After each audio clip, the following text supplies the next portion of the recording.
So I'm Michael, as you may have guessed, and I come from Bournemouth down on the sunny south coast, although this week I think Sheffield's even sunnier, which is great.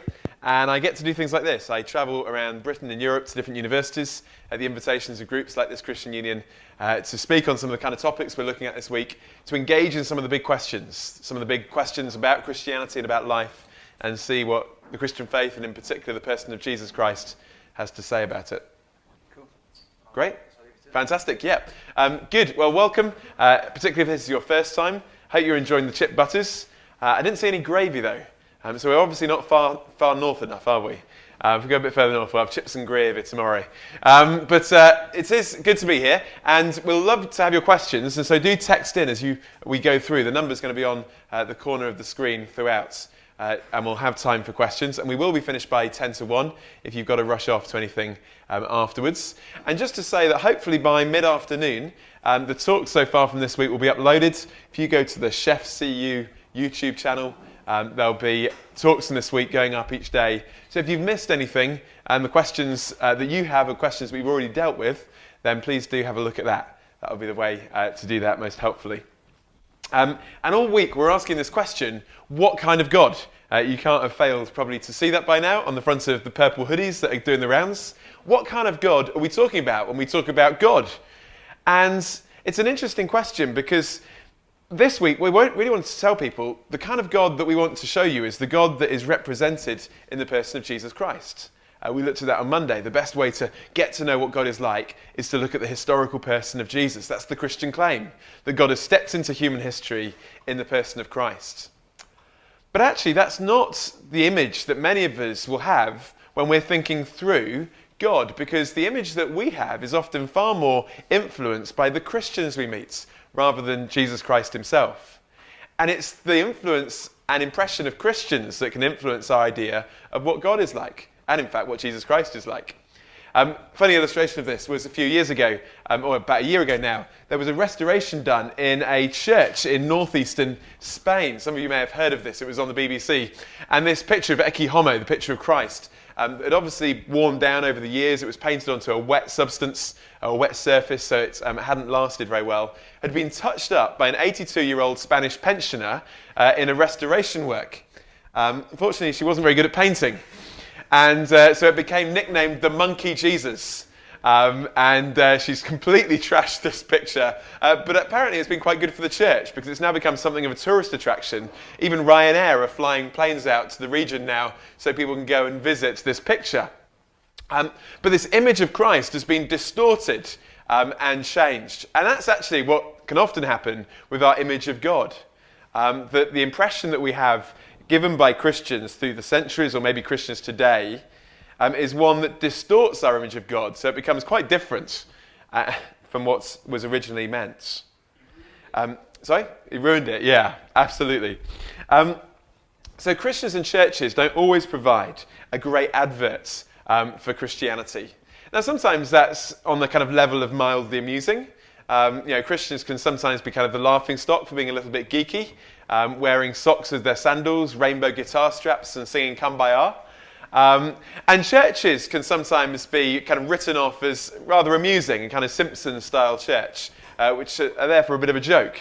I did have to laugh when I saw this advert for one church in America. It said, "Don't let worries kill you, let the church help," which maybe we can identify with.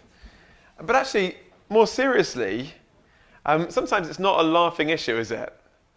Sometimes the Christians that we meet, Christians that we encounter, aren't just funny. Actually, they're not funny at all. And maybe Christians that you have met have really turned you off Christianity. People who, in the name of Christianity, claiming to be Christians, have done things that seem quite hypocritical. Christians who claim to follow Christ and yet have been abusive to others, to their families, have been judgmental in their attitudes. And that's not funny at all. And actually, sometimes that's true also of churches corporately. And again, maybe your experience of church has been that, as a place that really you wouldn't want to be a part of. Now, some of us might come to this subject today, and really the closest we've got to Christianity in church is the media portrayal of it. And certainly if that's how you judge what Christianity is all about and what Christians are like, then you probably wouldn't have a very positive impression. Because often the media are quite negative in their portrayal of Christianity. Certainly the BBC don't like to portray Christians very positively at the moment. But actually it may not be the media portrayal that you're thinking about. Of course it could be your personal experience. The church that maybe you were once part of, or Christians that you personally know, that have really put you off Christianity in general. And if that is the case for you, I just want to say right up front, thank you for coming today. Because it would have been very easy for you just to say, well, because of this, I'm not even going to look at it. And we want to say, no, thank you for coming.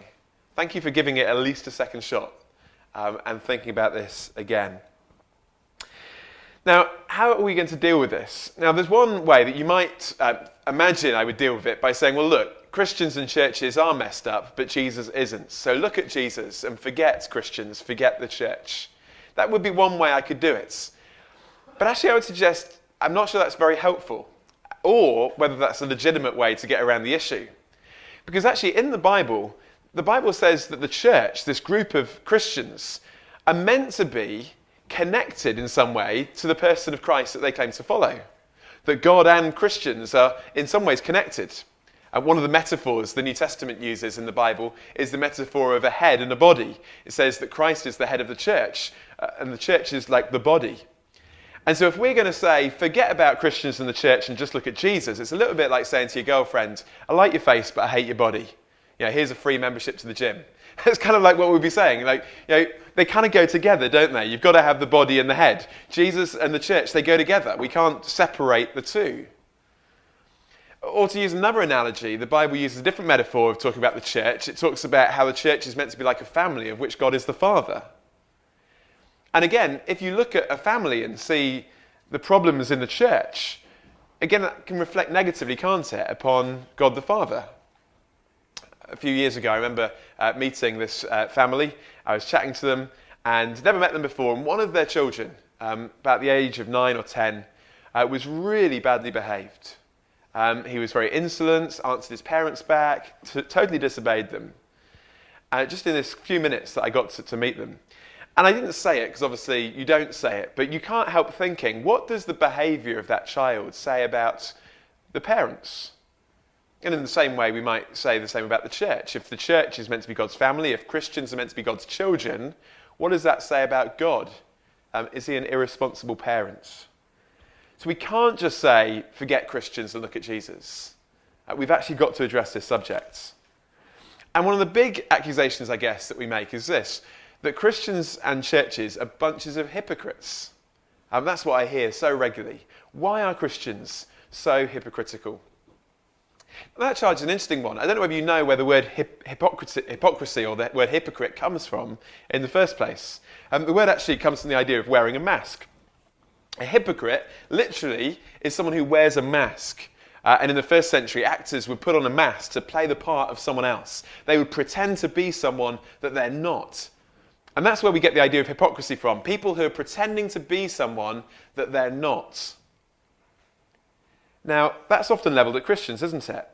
Now, why is it levelled at Christians? Because for most of us, when we think about what it is to be a Christian, our assumption is Christians are people who follow a moral code. Christians are people who claim to be morally good, or at least morally superior to others. That's why they are in, and others are not. And so if a Christian is someone who has achieved a level of moral and religious perfection, or at least superiority, then the charge of hypocrisy stands very strongly, doesn't it? When Christians don't seem to be morally superior to the general level of the population. When Christians do get it wrong and mess up. If a Christian is someone who is morally made it, then Christians are a lot of the time hypocrites. Because they're pretending to be someone that they're not. But actually what I want to say, and this is really important, is that that's never genuinely what Christians should be claiming to be. Because as you open up the Bible, the claim is that Christians are not people who have made it, people who have reached a level of moral perfection that means that God now accepts them because they're better than other people. Actually, the Bible says the first step to becoming a Christian is not to think, I'm now better than everyone else, but actually to accept that you're not. To get to a point where you realise your imperfections, your sin, to use the biblical word, the fact that you're not good enough. And in fact, to realise that you need rescue and forgiveness. For that's what is at the heart of the Christian message, a God who steps into the history of this world, not simply to teach us how to be good, but to show us in his life how we should have lived, and then to die the death we should have died, to do what we could never do, and to offer us forgiveness. So a Christian is not someone who is trying to be good, but a Christian is someone who is trusting in Jesus who is good enough. A Christian is someone who doesn't primarily seek to do things for God, but trusts in what God has done for them in Jesus. So a Christian is not someone who's claiming to be morally perfect, but someone who realises they're not and they need forgiveness. Now that relates to the charge of hypocrisy, doesn't it? Because if at the end of the day a Christian is not someone who is better than everyone else, but someone who's received forgiveness, then the charge of hypocrisy doesn't actually stand, does it, when a Christian messes up? Because Christians shouldn't be claiming to be better than anyone else. In fact, we're saying we're not. We're messed up people who need God's forgiveness. And we don't get it right. And we haven't always got it right. And we won't always get it right in the future. So we're not to charge Christians as being hypocrites. It would be a bit like saying that a hospital is really ineffective because it's full of sick people. But that's what a hospital is for. That's the very reason why it exists. And Jesus said he had come not for people who are healthy, but for sick people. Not physically, but spiritually on the inside. For those who are willing to recognise their need. Which is interestingly why often the church is filled with people whose lives are messed up. Because it's those often whose lives are most messed up that are willing to admit that they need forgiveness. You see this in the life of Jesus, by the way. If you look at Jesus' life, the people that are often most attracted to him and follow him most readily are the people whose lives aren't what they should be, and everyone knows it. And the people that are most repelled by the Christian message and by the teaching of Jesus are those who think that they're morally good enough, the religious leaders, the Pharisees of the day, who think, why do we need forgiveness? We're already okay. You see, the Christian message is that we need forgiveness and we receive it in Jesus. And our acceptance with God is based on what he has done, not on what we've done. Now, having said that, we'd also want to say that someone who's received God's forgiveness should show that in the way they live. In that receiving God's forgiveness isn't an excuse, a kind of get out of jail free card that means I can do what I like and live as I want. But it should start to transform my life. It should start to make a difference. So what happens when you meet Christians, maybe you've met them in your life, whose lives don't seem to be very different to yours or anyone else's, and actually who do things that you think really shouldn't be done by Christians? Well, of course, I'm not sure who you might be thinking of at this moment in time, but I reckon in any of those situations, one of three things could be going on. Firstly, what you may have encountered is a young Christian who is a work in progress. In one sense, Christians always wear L plates. We've never made it. We're being changed by Jesus, but that work is still going to continue until Jesus comes. That's the message of the Bible. And so Christians are not what they were, but they're not what they will be. And some of them have come from different backgrounds. Let me give you an illustration. A friend of mine was working in a church down in South London, quite a rough area of South London. And she was doing a lot of work with people in gangs in that part of London. And some of these gang members started to come to the church, and some of the gang members actually became Christians. And on one particular Sunday, one of these gang members came up to my friend Amy, and they said, since we've become Christians, we've decided that we're no longer going to carry guns. And Amy was quite happy about this. She thought this was definite progress. They're no longer carrying guns. This is good. And then in the next breath, he said, no, we're only going to carry knives. She was like, oh gosh. Now, if you met a Christian who said, hi, I'm a Christian and I carry a knife, you might be thinking, I'm not a Christian and I don't carry a knife. I mean, what's going on there? But of course, you probably haven't come from a gang culture of South London. For these guys, that was progress. Of course, they still had a long way to go, but there was a change. One of the mistakes we can make is we can take people and judge them by where we're at and our circumstances and say, well, look, they look pretty messed up. But you don't know their backgrounds. You don't know where they've come from. It may be actually that God has already been doing a massive work of change in their life, but they've just come from a much harder and more difficult background than you have. So that might be the first thing, that this person is a work in progress. And God is changing them, but there's more to go. A second thing that might be happening is that the person you've met or the person you've encountered has had some kind of temporary failure. Sometimes Christians do mess up, sometimes, sadly, spectacularly. And the New Testament, by the way, is quite open about that. You don't have to read the New Testament for very long, that part of the Bible, to realise that it's not papering over the cracks when it comes to the failures of the early Christians. It's very, very honest about them. You have one of the early Christian leaders, a guy called Peter, one of the significant leaders of the early church, who is publicly rebuked by some other Christian leaders for his attitude, which is out of line with his beliefs.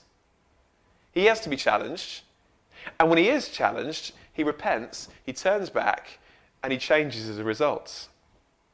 And if someone's genuinely a Christian, it doesn't exclude the fact they may mess up.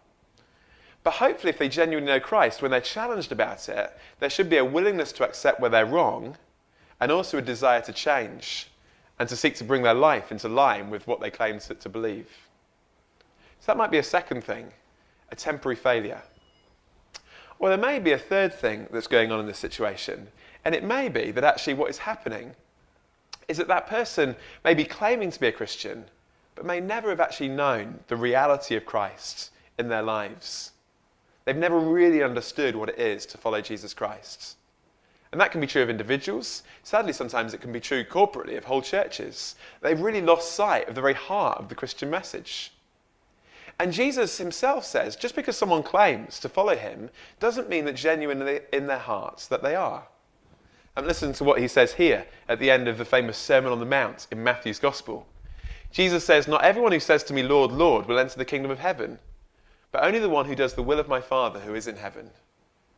Jesus says elsewhere that it's by their fruits that you'll recognize them. That actually the fruit of people coming to know the forgiveness of Christ is a changed life as a result. And if there's no evidence of change, if someone claims to follow Jesus Christ, but it's made no difference to their life in any way, I'd actually want to suggest that maybe they're not genuinely a follower of Christ in their heart at all. And that's a real challenge, isn't it?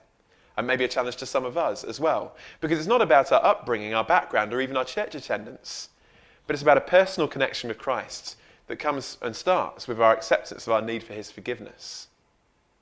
So just because someone claims to follow Jesus doesn't mean that they necessarily are. But also, can I say this, that the presence of a fake, as it were, doesn't exclude the opportunity or the possibility of a reality. I mean, put it like this. I don't know whether you've ever paid for anything with a £50 note in a shop. Have you ever done that? It's always quite hard, isn't it, in Britain, paying with a £50 note, because there's so many fake £50 notes doing the rounds. Now, does that mean that every £50 note is a fake? Well, no, not at all. There are genuine ones. Just because there are people who claim to follow Christ and aren't really in their hearts knowing him, doesn't mean that there aren't the possibility that there are people who genuinely follow him. In fact, to take the analogy of a fake a little bit further, have you ever wondered why there aren't fake 2p pieces? Well, I assume they're not. Well, because 2p pieces aren't worth very much, are they? There isn't much value to a 2p piece. You fake a £50 note because it's got value to it. And I wonder whether it's because people have recognised something of the intrinsic value of a genuine Christian and genuine Christianity, that actually there's also the possibility that there's a lot that's spurious and not real in the name of it as well. But if your experience of Christians has been negative, as I said, thank you for coming. But also, as well as looking at the person of Jesus, I'd encourage you to look at other Christians and other churches. Because I'd say this isn't always the case. Actually, Christians who have genuinely come to know Jesus should be wonderful people to be around. There's a number of them here. And you could check them out. I mean, not just the good-looking ones, although that's perfectly fine if you want. But you could check them all out, and say, how does their life and following of Jesus Christ make a difference to their life? What do I see? Do I see something attractive by the way they live? And the same can be said corporately of churches. Your experience of church may have been negative, and certainly there are churches that I personally probably wouldn't want to be a part of, but there are others that can be beautiful places to be part of. A friend of mine was in church in Bristol when he was a student, and one day an MP from the local government, a local MP rather, came to church for the first time to see what was going on. And at the end of the service, he remarked to my friends, "We spend millions of pounds in government trying to get communities to live and work together. but you're doing it on a shoestring. What's your secret? He had seen something beautiful about the community of genuine Christians. And I want to just say, from my heart and from my experience, I've seen that too. There is something wonderfully beautiful about a Christian community because it's a community of people who aren't looking down their noses at others. It's a community of people who are willing to accept their own failings. That should breed a humble community. It's a community of people who have accepted Jesus' forgiveness. That means that we're all on the same level. And therefore we should also be very accepting of others who are willing to do the same. And so a genuine Christian community should be a beautiful place to be a part of. And I'm sure there are people here that would love to recommend ones to you if you've not found one yet. But just as I finish, to go back to that opening illustration, I mentioned at the start about that family that I met with that badly behaved child. And I couldn't help thinking that the behaviour of the child reflected badly upon the parents. Until that was a little bit later on when I was chatting to another friend of mine who was a friend of the family, and I asked him a little bit about the family and about this child. And he said, "Oh, didn't you know the story?" I said, "What?" He said, "Oh, they've just adopted him a few months ago." See, here was this family that knew that this child had behavioural difficulties, knew that he had come from a difficult background, and yet this family were willing not just to care for him, but to give him their name, include him in their family, and adopt him as their own. And my understanding of those parents suddenly changed. Wow. What loving, patient, gracious parents are they to take this child into their family. And that's exactly what the Christian message says about God the Father. Not that he accepts people into his family who've made it, but he's willing to accept people who've messed up, people who've going to come with all their baggage, and he's going to love them and accept them and forgive them, and then graciously and patiently work with them to change them and transform them through his love into the people he wants them to be. That's the kind of church that the Bible talks about, and that's the kind of God that the church should reveal. An incredibly gracious God who's willing to adopt anyone into his family, which means he's willing to adopt us as well, whoever we are. The only thing that would exclude us from that is our own moral superiority. If we're willing to say, well, actually, I don't need it, and I'm already good enough. But if we're willing to say, I'm not good enough, and I need God's forgiveness, then the Christian message is wonderfully good news for any one of us. Now listen, we're going to go to questions in a second. Just as we do that, let me just mention on your chairs, or maybe under your backsides, or maybe on the floor by now, there are some little pieces of paper which are a little feedback form. We'd love your comments. Just pick that up now. It'd be great if you could fill this out just while we do the questions, and it will give us time to do that. What you can all do is you can all leave some comments anonymously if you wish, and you can just write them down about the event, about what you might like in your butties tomorrow if there's a choice, or this talk or whatever. So everyone write down some comments. And then there's a couple of boxes there, but particularly let me just mention that first box. It says, the second one, tell me more. Maybe that you're listening to stuff this week and you're saying, this is intriguing. You're not necessarily convinced by everything you've heard, but you're intrigued by it. And we want to give you the opportunity to really look into this more. Not just to listen to talks, but to ask, discuss, to investigate with your questions. And so if you'd like to find out more, just tick the box that says tell me more, then leave us your details, your name, your number, and tell us who you came with. And then there'll be a box or a tin at the door, and you can pop that in the tin as you go, okay? So everyone leave some comments, tell us what you think. If you want to find out more, leave us your details. What will happen is someone will give you a ring in the next 24 hours, and they'll let you know about some things that are going to happen after this week. And if you'd also like to meet up and chat about these things, we'll buy the coffee and you can bring the questions and we can talk that way as well, okay? So fill those out now while we have the question time. Have we got questions already on the text? We've got one so far. So I'll get Johnny to come up. We'll start with the first question. If you've got questions from the floor, we'll alternate so you can stick your hand up as well. Or, of course, just keep on texting in to the number that's up there and we'll deal with as many as we can. We'll be finished by 10 to, don't worry. Okay, so we've got the question, why are there so many different kinds of Christians and denominations? Yeah, good question. It's a big issue, isn't it? Someone said there are 33,000 denominations of the Christian church in the world, which, if you think about it, is more than the Sundays you'll probably live in your life. So if you want to try and visit every denomination, you just can't. And while we might laugh at that, it's also quite a serious thing. If the church is genuine, why is it so divided? And why is it so messed up? Shouldn't we expect it to be much more uniform than it is? There's not a simple answer to it. I think there might be a variety of reasons, some of them good and some of them not so good. Firstly, it may just be, and I think partly it's due to the fact that the church isn't a kind of uniform organisational structure. It's an organic thing. It's a family. It's a movement. And it's not meant to be universally structured in that kind of way. And when it's attempted to be, sometimes it's unhelpful. And so, the fact that the church has spread organically through history in different regions and different places in different ways means that there are different ways of expression, different styles of worship. Some of those types of churches have gained different types of names and so on. It's not that they believe anything intrinsically different about the core tenets of Christianity. It's just that there are... that's the way that the church is spread. And I would say that's actually quite a good thing. If the church was a bit like Tesco's, they're all exactly the same, basically just with a different exterior, I think we'd get a bit suspicious, wouldn't we? We'd say, is that a little bit like a cult? Where everyone's told exactly what they should do and exactly how they should behave. That's not the Christian church. Church is meant to be an organic thing, and so there will be differences. And some of those will be fairly superficial.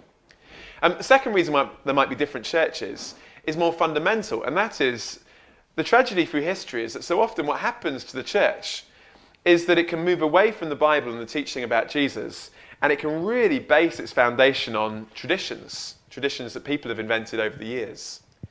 And there's a real danger that actually Christians and groups of Christians in churches can so move away from the teaching of the Bible that actually their understanding and teaching becomes quite different and opposed to it. So historically, for instance, sometimes churches have moved away from the idea that Christians are those who have been saved by God's grace through Jesus, and they've taught that actually we're accepted by God on the basis of what we do, by our church attendance, by our going to certain rituals and so on. And that's quite different to what the Bible has said. So sometimes in history there's been the need to challenge the wrong teaching and the abuses that has grown in churches, and sometimes churches have had to split because of that. Not because they want to break away from true Christianity, but because they want to try and get back to genuine Christianity. And they've seen how sometimes, sadly, that's been corrupted. So that's another situation that might take place. A third thing, which is much more sad, is sometimes churches do divide over superficial things that they shouldn't divide over. And I think that is sad. I was in Cornwall a while back, and there was the front page of the newspaper was about a church that had split because they couldn't decide whether to replace the organ with a new organ or an electric keyboard. And the keyboardists wanted the keyboard and the organists wanted the organ. And so there's now two churches, one that has an organ and one that has a keyboard. And we're just thinking, that's really sad, isn't it? Churches shouldn't divide over things like that. It shows at very least what we've been saying, which is Christians are messed up people who stand in need of God's forgiveness. But I think I'd also say that there can be real unity amongst churches of different stripes and colour, as it were. And that's also represented here in the Christian Union.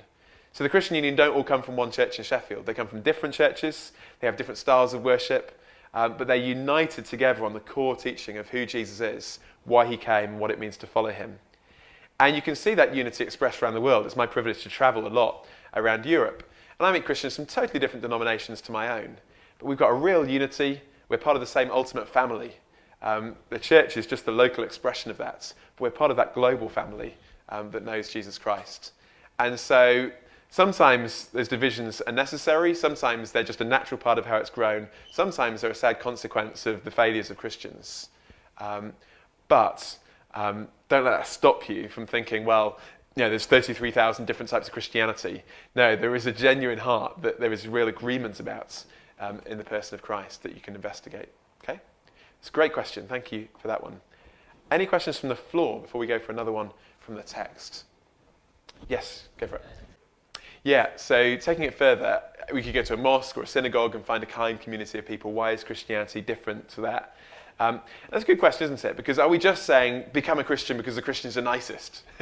We'll nice you into God's kingdom. If we just kind of keep giving you chip butties every day, and then eventually we'll wear you down with... And, well, on one level, Christians should show the genuineness of Christ in the way they live. That's what we've been saying. And actually, often through history, that has been a very compelling thing for a lot of people in them coming to investigate Christianity, the love that they've been shown by Christians. That was certainly the case in the early church, for instance. In the early church, when Christians were often being persecuted and marginalised, Christianity kept growing, and people said, why is Christianity growing? And it grew particularly in the plagues through the Roman Empire. What happened, basically, is that plagues would sweep through the Roman Empire, very densely populated cities, and if people caught the plague, then there was about a 50-50 chance that they might die. But if they were cared for, then there was much less chance that they would die. But the problem is, most people wouldn't stick around to care for them, because if they cared for them, then they might get the plague themselves. So a lot of people died, but Christians, generally in that situation, did stick around. They did care for the sick, not just their own family members, but other people from other families too. They showed real concern at the risk of their own lives. That not only meant that people started to survive, and out of the love that they've been shown came to know Christ, but others started to see it too. So historically, the love and self-sacrifice of Christians has often been a very big motivating factor. But I wouldn't want to say that's the only reason why someone should become a Christian, because the Christians are nicer than everyone else. I think what I want to say is there are different reasons for considering the claims of Christianity. One is the difference it makes, but another is the heart of Christianity objectively true? And that's one of the things we're going to be looking at later in the week, particularly on Friday when we look at the claim of the resurrection.